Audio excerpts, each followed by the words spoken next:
Ken, udah datang aja. Ya. Udah dari kapan? Gimana ya? Ini mah sebenarnya nggak lama, cuma dari setengah 8 pagi aja. Buset. Lihat bener. Ya, biar gak macet lah. BTW kita nungguin 2 orang lagi nih. Mana ya? Mana ya? Lah, itu mereka.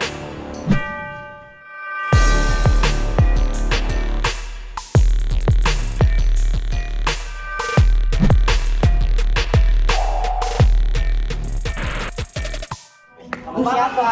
Lu siapa? Lu siapa? Panas, panas. Aduh, panas. Itu kayaknya belum datang nih.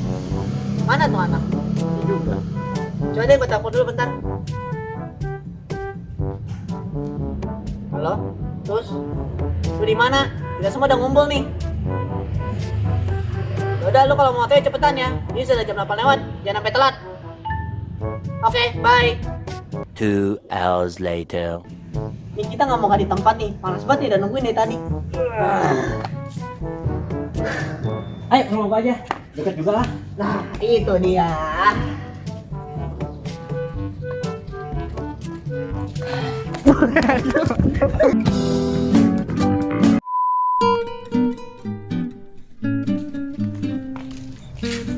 Inilah rumahku. Wah, sungguh ramai sekali penghuni di sini. Biasalah, pondoknya banyak. Sombong. Masuk aja, anggap rumah sendiri. Vincentius, masuk ya. Permisi.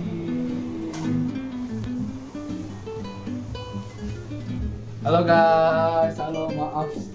Buset, tos nih jam berapa baru datang? Hehehe. Lama banget sih di sini loh. Maaf ya. Lah, apa? satu di mana? Lihat orang ini. Yaudah yuk, kita langsung aja ke topiknya. BTW kita topiknya apa ya? Apa ya? Jadi topik kita itu peran Indonesia dalam perdamaian dunia. Ngomong-ngomong tentang perdamaian dunia, perdamaian itu apa sih? Jadi gini ya, setelah gue cari-cari, perdamaian itu merupakan suatu kondisi yang diidam-idamkan oleh semua warga negara di dunia itu. Jadi kurang lebih itu sih arti perdamaian. BTW, peran Indonesia dalam perdamaian dunia itu ada apa aja sih? Nah, jadi Indonesia itu berperan aktif loh di Konferensi Asia Afrika, di Gerakan Non-Blok, sama di misi Garuda. Nah, jangan lupa terus juga masih ada deklarasi Juanda. JIM juga. Ada Oki sama ASEAN juga loh. Yaudah yuk, kita langsung bahas aja semuanya. Nah, untuk konferensi Asia Afrika ini, jadi setelah Perang Dunia Kedua berakhir kan, negara-negara di Asia Afrika itu ternyata nggak langsung lepas dari sisa-sisa Perang Dunia. Nah, tapi mereka juga berpikir PBB itu kok gerakannya lambat banget sih. Akhirnya mereka membuat suatu konferensi untuk negara-negara di kawasan Asia Afrika yang disebut sebagai Konferensi Asia Afrika atau singkatan yaitu KAA. Nah, konferensi ini tuh dilaksanakan pada tanggal 18 sampai 24 April 1955 di Bandung. Sebagian besar negara yang hadir merupakan negara-negara dunia ketiga dan juga negara-negara yang baru memperoleh kemerdekaan di kawasan Asia dan Afrika. Sementara itu ada 24 negara yang diundang dalam konferensi Asia Afrika. Jadi total negara yang menghadiri konferensi Asia Afrika ada 29 negara. Terus, Konferensi Asia Afrika menghasilkan keputusan yang disebut Dasar-Sila Bandung. Melalui Dasar-Sila Bandung, negara-negara yang ikut serta dalam konferensi ini memutuskan tekad untuk menciptakan perdamaian dunia. Selain itu, Konferensi Asia Afrika berhasil menumbuhkan semangat solidaritas di antara negara-negara Asia Afrika dalam hal menghadapi masalah internasional maupun regional. Mungkin segitu aja untuk konferensi Asia Afrika. Kalian lihat 5 tokoh ini? Nah, jadi kelima tokoh ini biasa dikenal sebagai pemrakarsa gerakan non-blok atau biasa disebut juga Non-Aligned Movement. GNB merupakan organisasi global yang terdiri atas negara-negara yang memilih bersikap netral pada masa Perang Dingin. Gerakan ini terinspirasi dari semangat Dasar-Sila Bandung yang telah mengubah pandangan dunia mengenai hubungan internasional. Tujuan pembentukan GNB adalah mengembangkan rasa solidaritas antar negara anggota, meredakan ketegangan dunia akibat Perang Dingin, serta membendung pengaruh negatif dari blok barat maupun timur. GNB tidak hanya menunjukkan pergerakannya pada masa Perang Dingin. Pada tahun 2012, GNB melaksanakan konferensi tingkat tinggi di Iran. Dalam konferensi tersebut, pemerintah Indonesia melalui Wakil Presiden Budiono menyampaikan pentingnya kontribusi GNB dalam menciptakan budaya perdamaian dan keamanan, serta mengambil langkah konkret dalam membantu perjuangan bangsa Palestina. Nah, selanjutnya pada tahun 2016, GNB melakukan kembali konferensi tingkat tinggi di Venezuela, di mana pada tanggal 17-18 September 2016, Presiden Venezuela, Nicolas Maduro, menyatakan bahwa pentingnya negara-negara anggota GNB bersatu secara politik dan ekonomi, serta melawan segala bentuk kolonialisme dan imperialisme di masa modern ini. Setelah pada tahun 2016, kita lanjut pada tahun 2019, di mana GNB kembali mengadakan konferensi tingkat tinggi, tapi kali ini dilakukan di Baku, Azerbaijan. Dalam konferensi tersebut, pihak dari Republik Indonesia menekankan bahwa kerjasama dari triangular antar negara anggota GNB guna menjawab berbagai tantangan global dan skalanya baik nasional maupun internasional. Dalam kesempatan tersebut, delegasi Indonesia juga menekankan isu kemerdekaan Palestina yang telah disebutkan dan tetap menjadi prioritas selama masa jabatan Indonesia sebagai anggota tidak tetap Dewan Keamanan PBB. Pada 2020, KTT GNB diadakan secara virtual karena adanya COVID-19. KTT GNB dihadiri oleh 39 negara, termasuk Indonesia. KTT konferensi ini diadakan membahas tentang dampak dari COVID-19. Wah, ruangannya udah gelap nih. Ada yang bisa terangin nggak? Bisa kok. Ruangannya udah gelap nih. Ada yang bisa terangin nggak? Bisa kok. Nah, udah terang kan? Oke, untuk selanjutnya adalah misi Garuda. Misi Garuda dibuka dengan Indonesia berkomitmen melaksanakan ketertiban dunia berdasarkan kemerdekaan, perdamaian abadi, serta keadilan sosial. Dan untuk mewujudkan komitmen tersebut, Indonesia tergabung dalam misi pemeliharaan perdamaian PBB atau disingkat dengan MPP-PBB. Dalam bahasa Inggrisnya yaitu United Nations Peacekeeping Operation. Serta salah satu kontribusi aktif Indonesia adalah dengan mengirimkan misi Garuda ke daerah-daerah konflik. Pengiriman misi Garuda ke wilayah konflik merupakan bentuk nyata keterlibatan langsung Indonesia dalam menyelesaikan konflik-konflik di berbagai belahan dunia. Misi Garuda bertugas sebagai peacekeeping force atau pasukan pemelihara perdamaian. Pemerintah misi Garuda pertama kali dilakukan oleh pemerintah Indonesia pada masa pemerintahan Presiden Soekarno. Pada 8 Januari 1957, pemerintah Indonesia mengirim misi Garuda 1 di bawah pimpinan Letnan Kolonel Infantri Hartoyo dan Letnan Kolonel Swadi Suromiharjo. Misi Garuda 1 diberangkatkan menuju Beirut, Lebanon, sebelum dikirim ke daerah konflik di Mesir. Setelah turut berperan dalam menjaga perdamaian di kawasan Mesir, misi Garuda 1 mengakhiri masa tugasnya pada 29 September 1957. Pengiriman misi Garuda masih berlanjut hingga saat ini. Ketika suatu daerah di dunia sedang mengalami pergolakan, pemerintah Indonesia selalu berpartisipasi dalam pengiriman pasukan perdamaian di bawah naungan PBB. Selanjutnya ada Deklarasi Juanda. Pada 13 Desember 1957, pemerintah Indonesia mengeluarkan pernyataan yang mendasari terbentuknya kedaulatan wilayah baru setelah proklamasi kemerdekaan dan konferensi meja bundar. Pernyataan tersebut dikenal dengan Deklarasi Juanda karena terjadi pada masa pemerintah Kabinet Juanda Kartawijaya. Deklarasi Juanda merupakan usaha bangsa Indonesia untuk memperjuangkan batas wilayah laut sehingga wilayah Indonesia menjadi satu kesatuan utuh.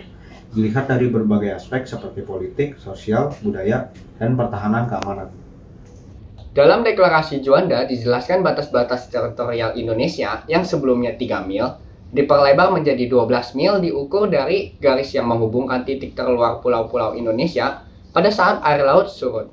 Setelah deklarasi Juanda disahkan, secara otomatis Ordonansi 1939 tidak berlaku lagi dan wilayah Indonesia menjadi satu kesatuan utuh.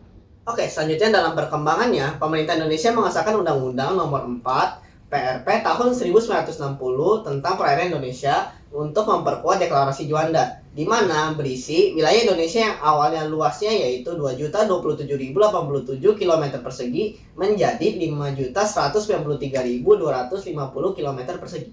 Berdasarkan deklarasi Juanda, laut tidak dianggap sebagai pemisah dan pemecah bangsa, akan tetapi laut atau perairan dinilai serta dimanfaatkan sebagai pemersatu dan wahana pembangun bangsa. Selanjutnya ada Jakarta Informal Meeting atau JIM.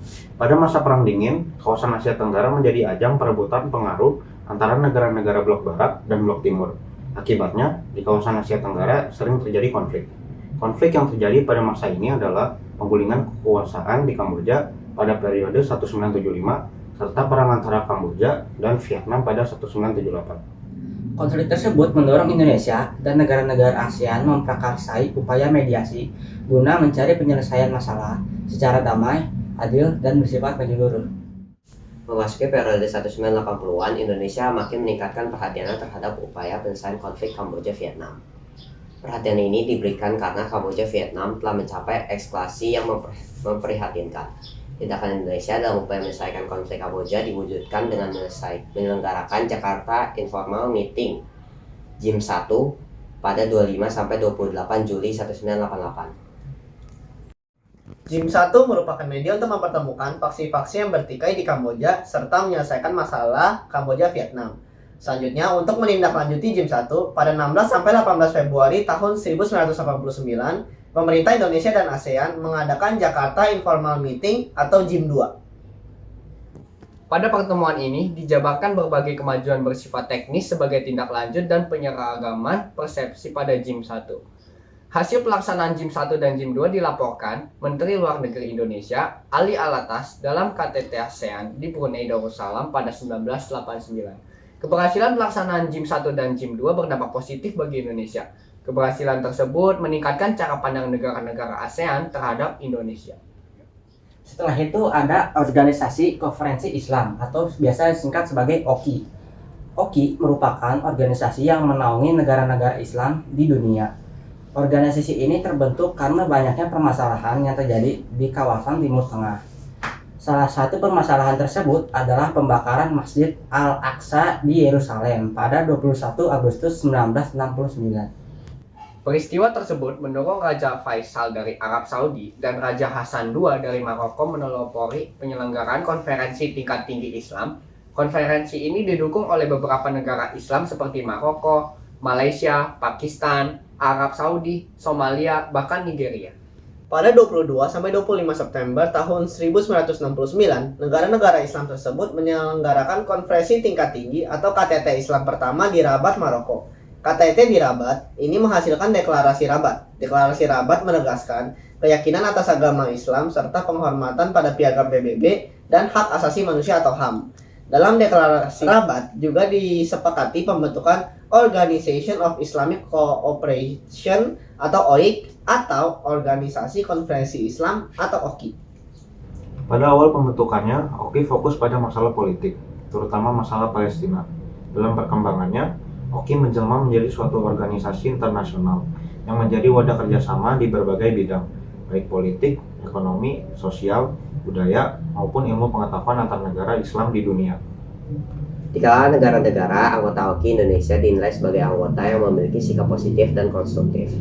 Indonesia tidak memihak dan sengketa regional di kawasan Arab.